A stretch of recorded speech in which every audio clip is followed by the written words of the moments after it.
and thanks for joining us. Today, we'll start with Drs. Walensky and Fauci for an update on the Omicron variant. Over to you, Dr. Walensky. Good morning. I'd like to start by walking you through today's data. The current 7-day daily average of cases is about 86,400. The 7-day average of hospital admissions is about 6,300 per day. And the 7-day average of daily deaths is at about 860 per day. I'm going to focus my comments today on the state of the Omicron variant.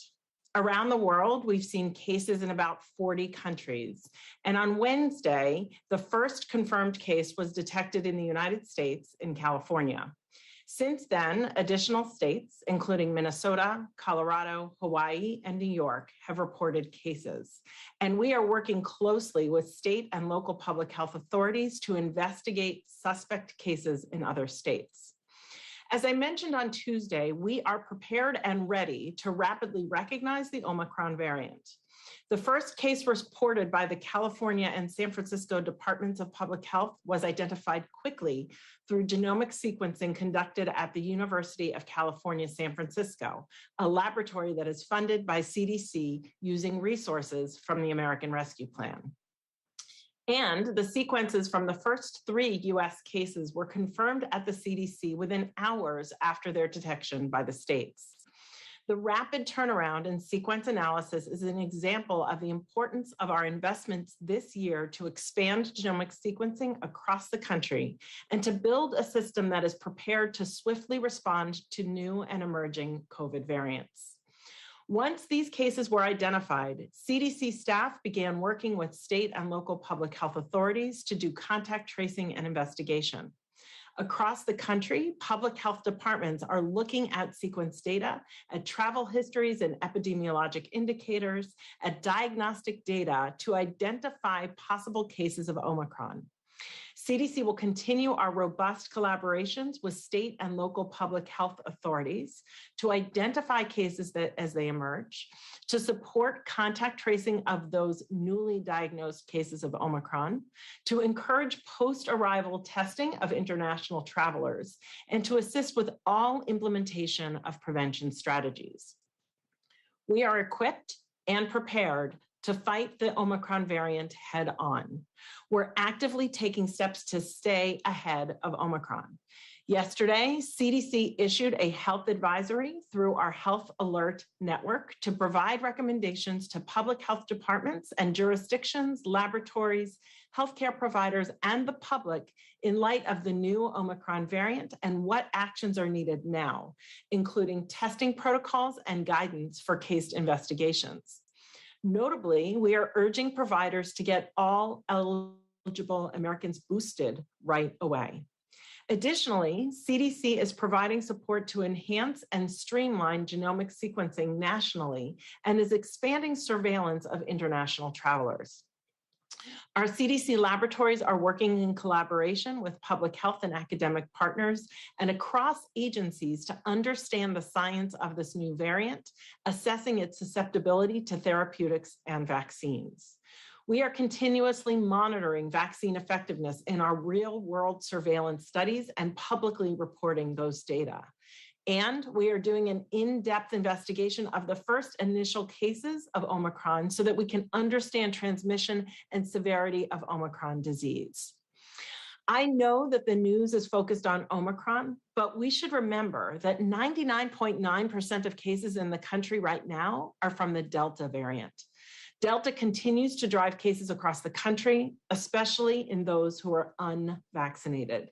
So here's what's important to know. Our recommendations for protecting against COVID remain the same, regardless of the variant. Our best protection against COVID-19 is our proven layered prevention strategies. This includes getting vaccinated if you have not already and getting a booster dose if you are eligible, along with wearing a mask in public indoor areas, frequently washing your hands, improving ventilation, physical distancing, and increased testing to slow transmission of the virus. I want to take a moment to emphasize the importance of staying vigilant. There is still a lot to learn about Omicron, and we will be transparent and share the updated science with you as soon as it becomes available. As you have heard me say earlier this week, we are in a far better position now than we were at this time last year. Not only do we now have knowledge and experience from addressing other variants, such as Delta, we also have far more tools with proven prevention methods and more treatment options to fight the virus than we had at this time last year. Thank you. I'll now turn things over to Dr. Fauci. Thank you very much, Dr. Walensky. What I'd like to do now is to spend a short amount of time on discussing the potential role of our boosting in addressing the Omicron variant. If I can have the first slide, please. Just to orient people, well, we always talk about spike proteins and variants. On the left-hand part of the slide is the spike protein of the Delta, and on the right is the Omicron. You see those red numbers and letters on the left with Delta, and the thing that is striking right off is the fact that those represent amino acid substitutions as a result of mutations. And notice how many more there are on the Omicron side. So just to orient you what that means, for example, if you look on the left with Delta, on the very top, you see T478K. All that means is that an amino acid substitution of a threonine is substituted by a lysine. The T is the threonine, the K is the lysine, and on it goes throughout the spike protein. So next slide. Dr. Walensky has mentioned to you that we have many unanswered questions, and we are looking into them, and in real time, at a matter of days to weeks, we'll know more about transmission, immune evasion, and severity of disease.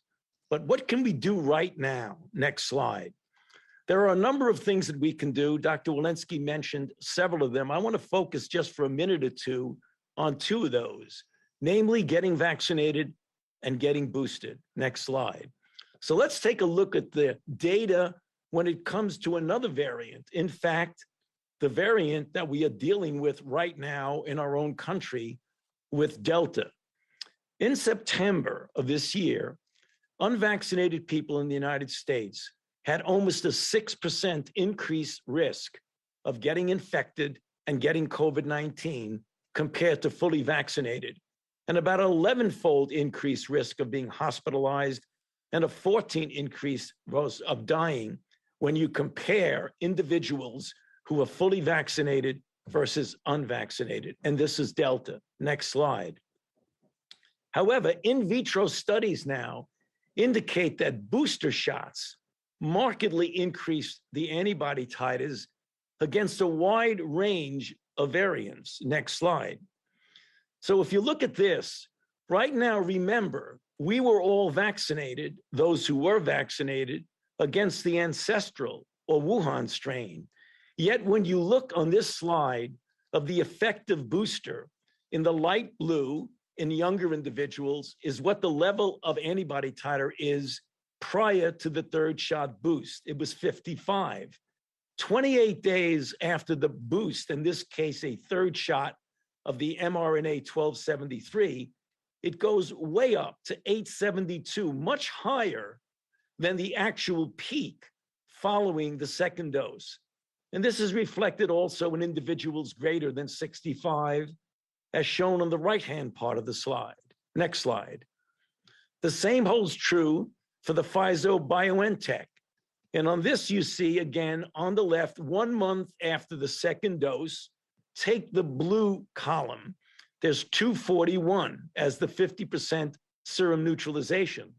1 month after the third dose, it goes way up to 1321. And then when you go to the elderly, it goes from 123 to 1495. Next slide. One of the things we now know, and it's becoming increasingly apparent, that when you get a high level of antibody, and as shown in this slide in an animal model done by Dr. Cedars and Corbett here at the NIH, when you look at the third dose, you increase the levels of neutralizing antibodies against all the variants. And this also has an increase in levels of memory B cells and T cells, which strongly suggest that boosters will give you cross protection against a number of variants. Although we haven't proven it yet, there's every reason to believe that if you get vaccinated and boosted, that you would have at least some degree of cross protection, very likely against severe disease, even against the Omicron variant. And so in the final slide, my message reflects that of Dr. Walensky. Get vaccinated and get boosted. You can visit vaccines.gov. You can text your zip code to that number there, or you can call and find out where vaccines and boosters are available. Back to you, Jeff. Well, thank you, Dr. Walensky and Dr. Fauci. So as you just heard from both doctors, and as the president said yesterday, the Omicron variant is a cause for concern, not panic. Nearly 200 million Americans have done their part by getting fully vaccinated, and we have the tools and the know-how we need to keep people safe. Vaccines could clearly remain our most important tool, and the doctor's message is crystal clear. If you are fully vaccinated before June, it's time for you to go get your booster. If you're unvaccinated, go get your first shot today. And if your kids are 5 years or older and not yet vaccinated, get them the protection of the vaccine as well. Join your fellow Americans who are rolling up their sleeves. Just yesterday, we reported getting 2.2 million shots in arms, including over 1 million booster shots. 2.2 million shots. That's our highest single-day total since May. This is important progress, and the president's plan to combat COVID-19 and confront the Omicron variant this winter uses all of the tools at our disposal to build on this progress. Yesterday, the president outlined 5 areas where we are taking action. First, getting the roughly 100 million eligible Americans their booster shots. Second, helping more parents vaccinate their kids and keeping our schools open. Third, making at-home tests free to Americans. Fourth, increasing surge response teams to support communities with rising cases. And fifth, accelerating our efforts to vaccinate the rest of the world and strengthening travel rules for people coming into the United States. The president's plan is robust. We're using every tool at our disposal, with more than a dozen specific actions that will get Americans maximum protection as we head into the winter months and keep people safe, schools open, and our economy growing. Today, we want to provide additional detail on 3 specific actions in our fight against the virus this winter. First, launching a public education campaign for boosters. Second, reimbursing doctors for COVID-19 vaccine counseling. And third, expanding teams of emergency volunteers to help treat COVID patients around the country. Let me now turn to Dr. Murthy to provide more on these 3 actions. Doctor? Well, thank you so much, Jeff. It's good to be with all of you again today. In the midst of all the uncertainty around Omicron, what you're hearing from Dr. Walensky and Dr. Fauci is that there is a global community of scientists that are doing as much as possible, as quickly as possible, to learn more about the variant. We are part of that global community, and we are optimistic that we will learn much more in the weeks ahead. And as we learn more, our administration is doubling down on its support for communities that need it the most. Today, I want to talk about 3 ways that we're providing that support: through boosters, through children's vaccines, and through medical response teams across the country. First, so far, 41 million Americans have gotten a booster shot, but we know that there are still millions of Americans more who need to get a booster shot. And so as we think about this, we recognize several things. Number 1, there are still people who don't know that they're eligible. Number 2, there are seniors who may not realize the benefit of the boosters. Number 3, there are also just people working 2 or 3 jobs who haven't had the time to get boosted. And that's why we're working to meet Americans right where they are, with information about booster shots and easy access to get one. To do that, we've created a booster information toolkit and distributed it far and wide. And we're gearing up to share versions in Spanish, Mandarin, Cantonese, Vietnamese, Korean, Tagalog, Haitian Creole, Arabic, and Russian. We're doing this because we want to make sure that vaccine information is available in the language that people understand best. We're also reaching out to communities of color and Native communities by hosting health fairs, webinars, and virtual town halls. We're working through all channels where people get information: email, phone banking, text banking, podcasts, letters, social media, postcards, leaflets, and newspaper ads, just about everything short of carrier pigeons. Our goal is really to leave no stone unturned as we seek to reach people with life-saving information.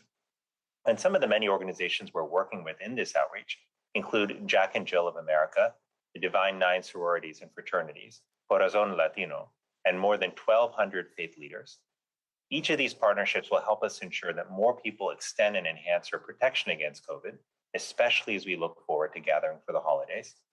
Second, I want to share more about how we're supporting children and families when it comes to COVID vaccines for kids. We want to help more parents make informed decisions about vaccination.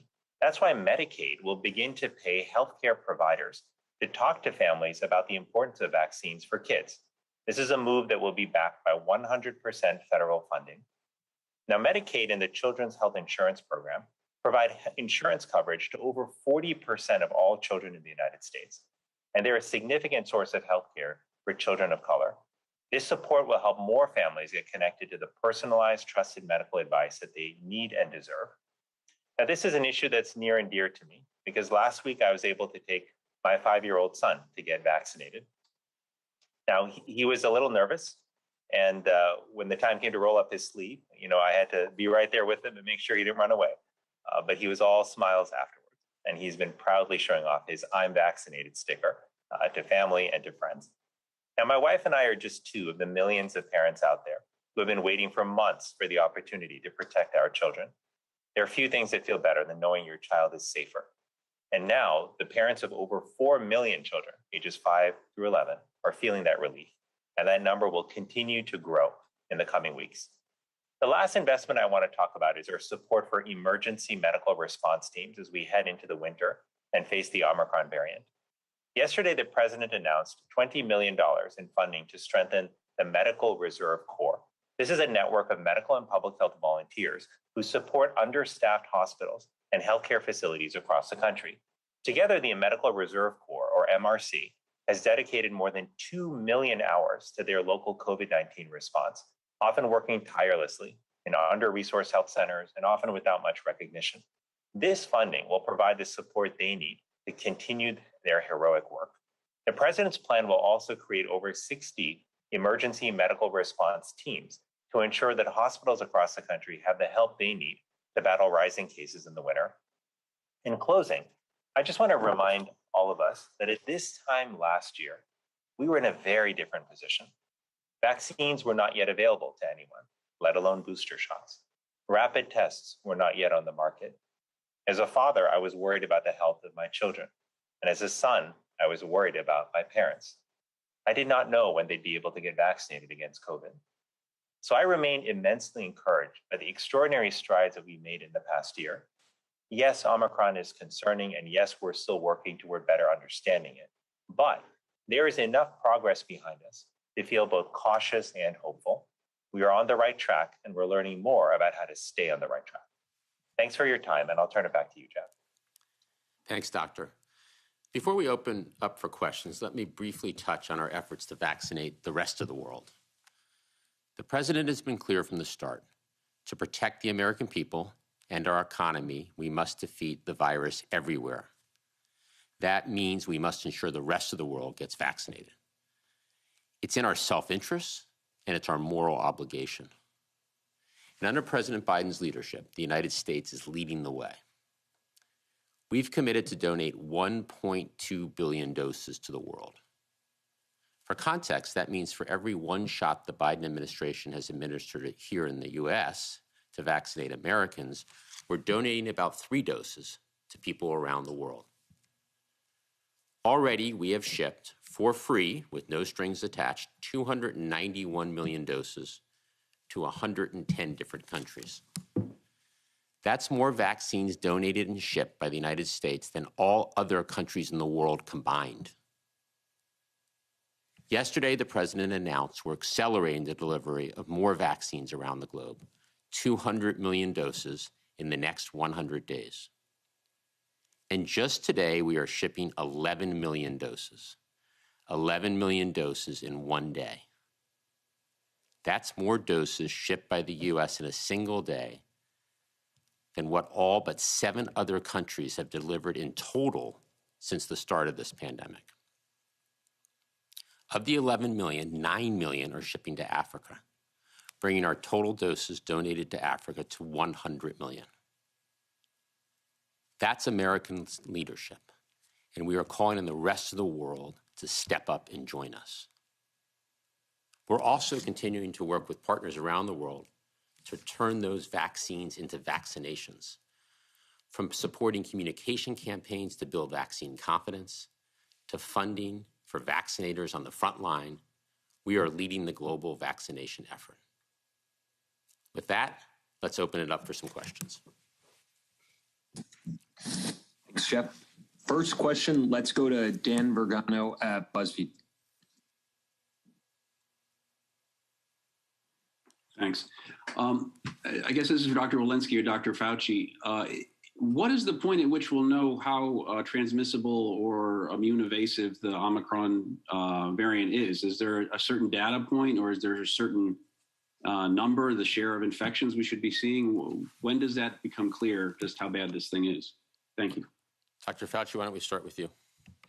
Yeah, there are 2 phases to that, Dan. One is to take a look when we get the virus in a form to be able to use it as a parameter of antibody neutralization. The other is a much more easily usable one called the pseudovirus. And what you do is you get the sera from people who've been vaccinated, people who have convalescent plasma or monoclonal antibodies, and you measure the capability of those to actually neutralize the virus. Then there will be the clinical indication. That would give you a laboratory prognostication of what you might expect.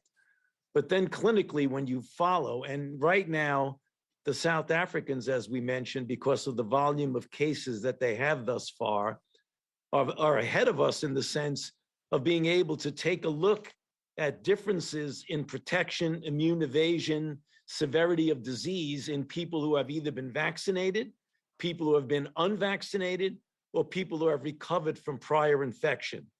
That's all going to take a matter of maybe a week or 2 more to get the in vitro data, and maybe another additional week or so to get the clinical data. So we expect we're going to have that information to you over the next few weeks. Next question, please. Cheyenne Haslett, ABC News. Hi, thank you.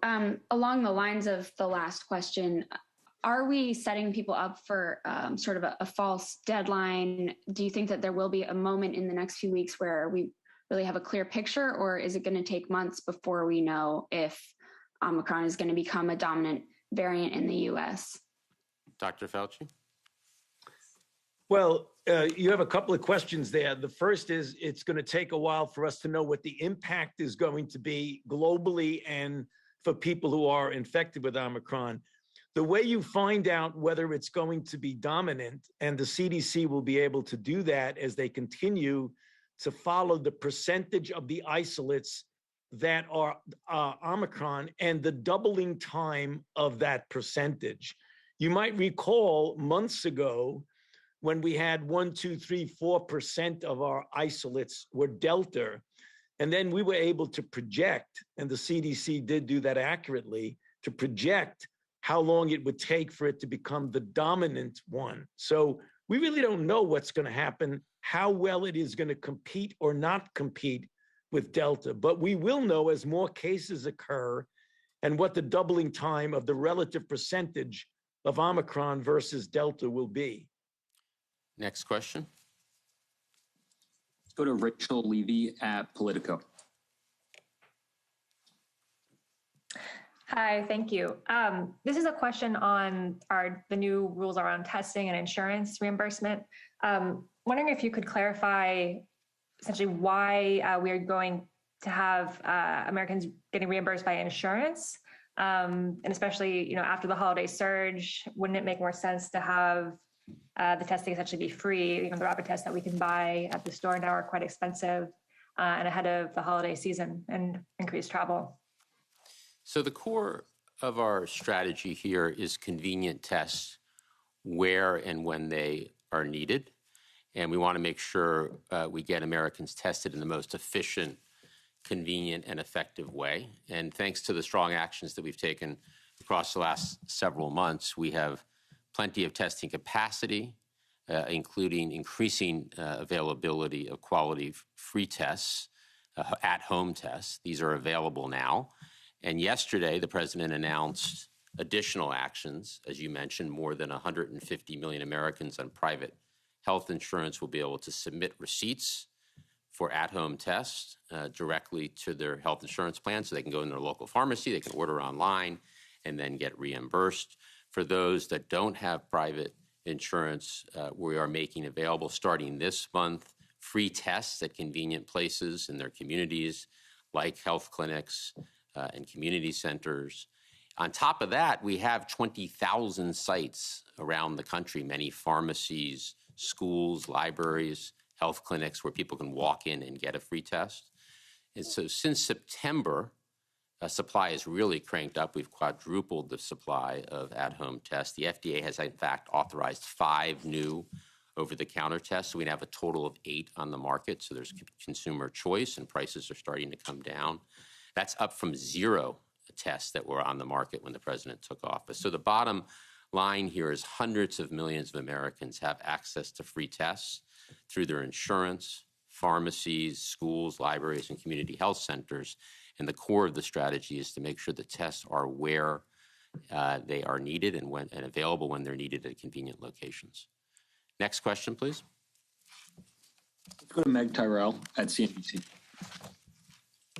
Well, thanks. I'm wondering, obviously it's too soon to know if we'll need to update the vaccines, but in the event that we do you anticipate that the new vaccines would be the Omicron spike, or would they be some, sort of combination designed to confer broader immunity toward potential multiple variants? And how would that be decided? Would it be similar to flu vaccines where the strains are given to the manufacturers, they're told what to put in the vaccine so it's uniform? Or would the manufacturers be making these decisions themselves, and therefore it could be potentially different?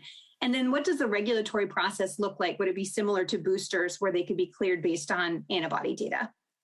So Dr. Fauci, why don't you get us started there? And I think it's important, Meg, to understand that this is a contingency plan that is being developed, that in case we do need an update to the booster or the vaccine. But it is very much a contingency plan. Dr. Fauci? Yeah, Meg, so the situation is going to be actually multifaceted. And by that, I mean, the data I showed you on my brief presentation indicated that we could probably get a good bit of mileage just from boosting with the ancestral strain vaccine that we already have, for the reasons that I gave in my presentation. But having said that, we are working with the pharmaceutical companies, particularly, obviously, Moderna, Pfizer, and J&J, on what their plans are. And they do have plans that have multiple contingency. One is to rev up the production of the vaccines that they already have. The next is to make, for example, a bivalent, where you have a vaccine against both the ancestral strain and the new variant. And the other is to make a variant-specific boost. The degree to which they're going to be doing that, they are now assuming they may have to do that and are being prepared for that.